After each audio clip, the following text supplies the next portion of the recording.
Special train से रामेश्वरम धाम की तीर्थ यात्रा। आज ही अपनी सीट बुक कराएं त्रिपुरयात्रा.com पर। मुख्यमंत्री शिवराज सिंह चौहान ने भोपाल के मॉडल स्कूल में बच्चों की क्लास ली। इस दौरान उन्होंने बच्चों को तिरंगा के इतिहास के संबंध में जानकारी दी। साथ ही सीएम ने विद्यार्थियों से राष्ट्रीय ध्वज के विकास गाथा, महत्व और ध्वज फहराने की सावधानियों के विषय में संवाद किया। शिवराज सिंह चौहान ने तिरंगे की कहानी रोचक और सरल तरीके से सुनाया। सीएम शिवराज ने हर घर तिरंगा फहराने के उद्देश्य बताए। उन्होंने कहा कि स्कूल की क्लास में बच्चों को बताया जाएगा कि तिरंगा झंडा राष्ट्रीय स्वाभिमान का प्रतीक है और भारत का गौरव है। मुख्यमंत्री ने कहा कि हम अपने खून पसीने की कमाई से ध्वज को फहराएंगे। ये हमारे राष्ट्रीय सम्मान का प्रतीक है। किसी से लेना या मांगने की जरूरत नहीं है। कार्यक्रम में मुख्यमंत्री शिवराज सिंह चौहान ने कहा कि तक्षशिला जैसे विद्यालय रहे जहां पर विदेश से लोग आते थे। भारत के ग्रंथ दुनिया के कई देशों में आए। हम राज्यों में उस समय अलग अलग बटे थे, लेकिन सांस्कृतिक रूप से हम एक थे। द्वितीय विश्व युद्ध के बाद संयुक्त राष्ट्र संघ का उदय हुआ, लेकिन भारत में लाखों साल पहले कह दिया गया था कि ये मेरा है, ये तेरा है, या छोटे दिल वालों का होता है। सीएम शिवराज ने कहा कि विशाल हृदय वाले कहते हैं कि ये सारी दुनिया एक अपना देश है। जहां हमने कहा कि प्राणियों में सद्भावना हो, विश्व का कल्याण हो। हजारों साल पहले ऋषि मुनियों ने गाया कि सर्वे संतु सुखिना। बता दें कि शिवराज ने स्कूल शिक्षा विभाग से सरकारी स्कूल में एक क्लास लेने की अनुमति मांगी थी। उन्होंने कहा कि स्कूल शिक्षा विभाग अनुमति दे तो मैं भी स्कूल में पढ़ाने जाऊंगा। सीएम शिवराज सिंह चौहान आज कानून व्यवस्था की समीक्षा करेंगे। वे शाम 6:30 बजे मंत्रालय में कानून व्यवस्था को लेकर बैठक लेंगे, जहां गृह विभाग के अधिकारियों के अलावा डीजीपी मौजूद रहेंगे। नीतीश कुमार को लेकर सीएम शिवराज सिंह चौहान ने ट्वीट किया। उन्होंने कहा कि नीतीश जी ने आखिर एनडीए की विश्वास नीति को ठुकराया है और अवसरवादियों से बने महागठबंधन की सत्ता को चुन लिया है। भ्रष्टाचार केंद्रित रणनीति को चुन भी लिया है, तो आने वाले समय में बिहार की जनता भी सही चुनाव करेगी।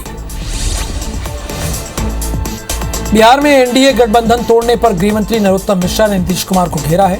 उन्होंने कहा है कि बीजेपी चाहती थी कि बिहार को अंधेरे से निकालकर उजाले की ओर ले जाए, लेकिन नीतीश कुमार बिहार को लालटेन युग की ओर ले गए। ऐसे लोगों की तरफ चले गए जिन्होंने बिहार को चारागाह बना दिया। गृह मंत्री नरोत्तम मिश्रा ने कहा कि आज भी चारा घोटाले में लालू सजा काट रहे हैं। कुर्सी के मुंह में एक बार फिर नीतीश कुमार ने बिहार को चारागाह और घोटाले की तरफ ले जाने की कोशिश की।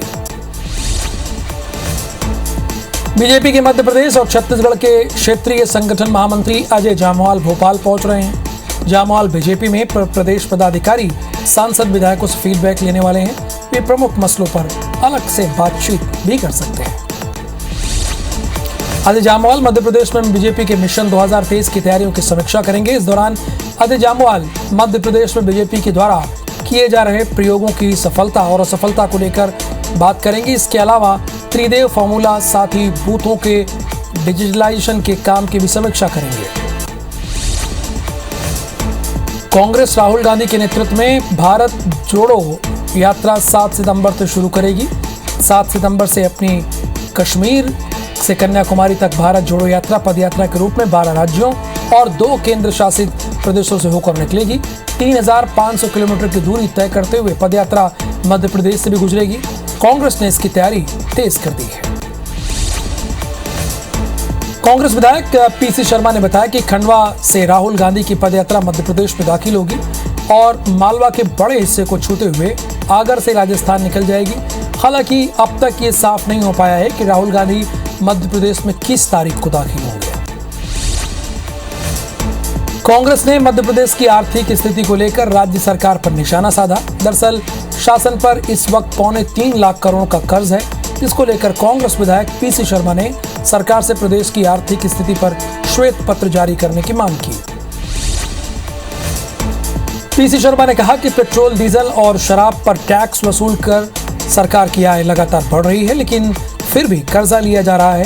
कांग्रेस के इस आरोप पर बीजेपी का कहना है कि सरकार अपने दायरे में रहकर कर्ज ले रही है। प्रधानमंत्री नरेंद्र मोदी ने आजादी के अमृत महोत्सव पर प्रत्येक देशवासी से घर घर तिरंगा फहराने का आह्वान किया है। बीजेपी तिरंगा अभियान से हर नागरिक को जोड़ने के लिए प्रदेश भर में तिरंगा यात्रा निकाल रही। इसमें मुख्यमंत्री शिवराज सिंह चौहान, प्रदेश अध्यक्ष विष्णुदत्त शर्मा शामिल होंगे। रीवा में बीजेपी नेता द्वारा युवक की पिटाई करने की घटना पर गृह मंत्री नरोत्तम मिश्रा ने कहा कि रीवा के मामले में कानून अपना काम करेगा, किसी को भी कानून अपने हाथ में लेने का कोई अधिकार नहीं है।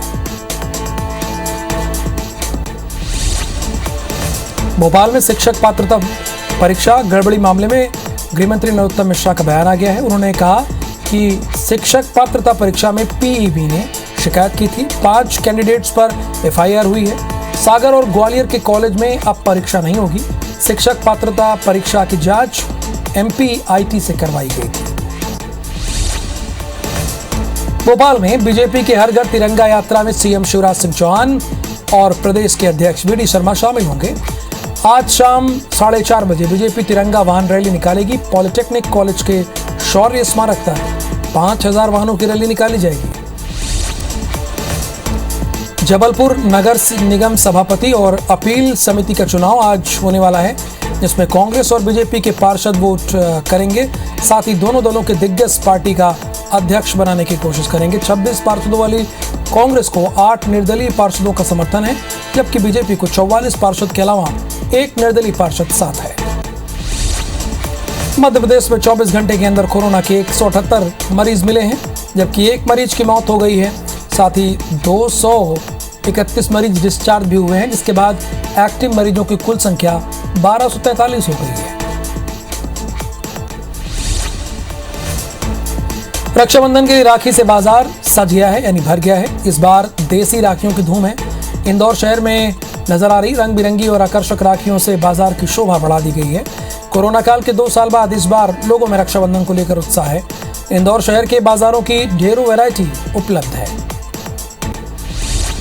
रक्षाबंधन पर महंगाई के बावजूद बाजार में स्टोन मेटल फोम की राखी, कलावा के साथ रुद्राक्ष, कई तरह की फैंसी राखी, भगवानों में गणेश और लक्ष्मी जी की राखी की डिमांड ज्यादा है। ये राखियां बाजार में 15-20 रुपए से लेकर 3000 रुपए तक उपलब्ध है।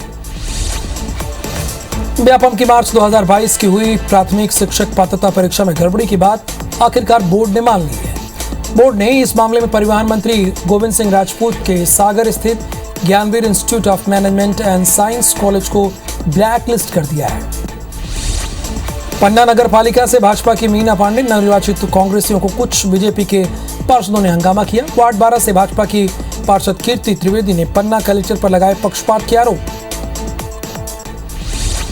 मुरैना में पत्रकारों ने कलेक्टर और एसपी के खिलाफ मशाल जुलूस निकाला। साथ ही पत्रकारों ने कलेक्टर और एसपी के खिलाफ नारे लगाए। जबलपुर नगर निगम को ODF डबल प्लस का दर्जा मिला है। चौथी बार जबलपुर नगर निगम ने ये उपलब्धि हासिल की है। इसके लिए केंद्रीय शहरी विकास मंत्रालय और आवास मंत्रालय ने सर्टिफिकेट जारी किया है। जबलपुर हाईकोर्ट में पीडीएस वाहनों में जीपीएस ट्रैकिंग डिवाइस अनिवार्य करने के मामले को लेकर अखिल भारतीय उपभोक्ता उत्थान संस्थान ने याचिका दायर की है, जिस पर सुनवाई करते हुए चीफ जस्टिस की डिवीजन बेंच ने राज्य नागरिक आपूर्ति को नोटिस जारी करते हुए 4 हफ्ते में जवाब मांगा है। राजधानी भोपाल में देर रात से बारिश हो रही है, जिसके लिए कलियासोत डैम का गेट खोला गया। कलियासोत डैम का एक गेट खोलकर पानी नदी में छोड़ा जा रहा है। आपको बता दें कि बारिश के सीजन में कलियासोत डैम के गेट कई बार खुल चुके हैं। इंदौर में मंगलवार हुई तेज बारिश के बाद शहर के कई हिस्सों में पानी भर गया है। सूचना मिलने के बाद महापौर पुष्यमित्र भार्गव शहर के उन इलाकों में पहुंचे जहां पर जल भराव की वजह से लोग परेशान हो रहे हैं। महापौर के साथ जोन अधिकारी और इलाके के पार्षद भी थे। बैतूल में भारी बारिश की वजह से इंदौर परतवाड़ा और बैतूल भोपाल मार्ग बंद हो गया है। नेशनल हाईवे 59 पर मचना नदी के पुल पर 3 फीट ऊपर पानी बह गया। शाहपुर में भी नदी के ऊपर बने पुल पर यातायात प्रभावित होने की वजह से पुल के दोनों तरफ वाहनों की लंबी कतार लगी है। एमपी में भारी बारिश को लेकर मौसम विभाग ने अलर्ट जारी किया। बारिश को लेकर नर्मदापुरम संभाग में ऑरेंज अलर्ट जारी किया गया। वहीं शहडोल संभाग के जिले में येलो अलर्ट जारी किया गया। भोपाल संभाग में गरज चमक के साथ बिजली गिरने की संभावना है। भोपाल में उच्च शिक्षा विभाग ने कॉलेजों में अभी तक सीटें फुल नहीं हुई है। कॉलेजों में 45% सीटें खाली हैं। उम्मीद जताई जा रही है कि 5वें राउंड के CLC राउंड में सीट्स फुल हो जाएंगी। एमपी में भी लंपी वायरस ने दस्तक दे दी है। रतलाम में लंपी वायरस के 20 में से 4 सैंपल पॉजिटिव मिले। रात की बात यह है कि 96% केस में रिकवरी हुई है। राजस्थान समेत 6 राज्यों में एमपी में लंपी वायरस ने दस्तक दी है। एमपी नगर विकास घोटाले की फाइल 10 साल बाद फिर खुली है, जिसमें कमिश्नर कोर्ट ने 39 पार्षदों को आरोपी बनाया है। नगर निगम बीजेपी परिषद के सभी पार्षद आरोपी हैं। वर्तमान महापौर मालती राय और बैरसिया से एमएलए विष्णु खत्री की तत्कालीन परिषद में थे। ये 15 साल पहले एमपी नगर में विकास कार्य का मामला है।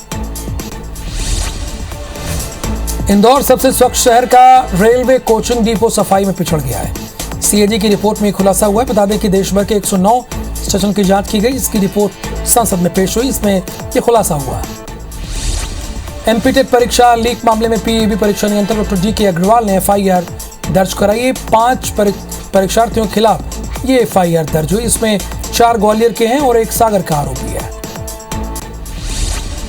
जबलपुर के बरगी में नकाबपोश बदमाशों ने चाकू की नोक पर शराब दुकान में लूट की वारदात को अंजाम दिया।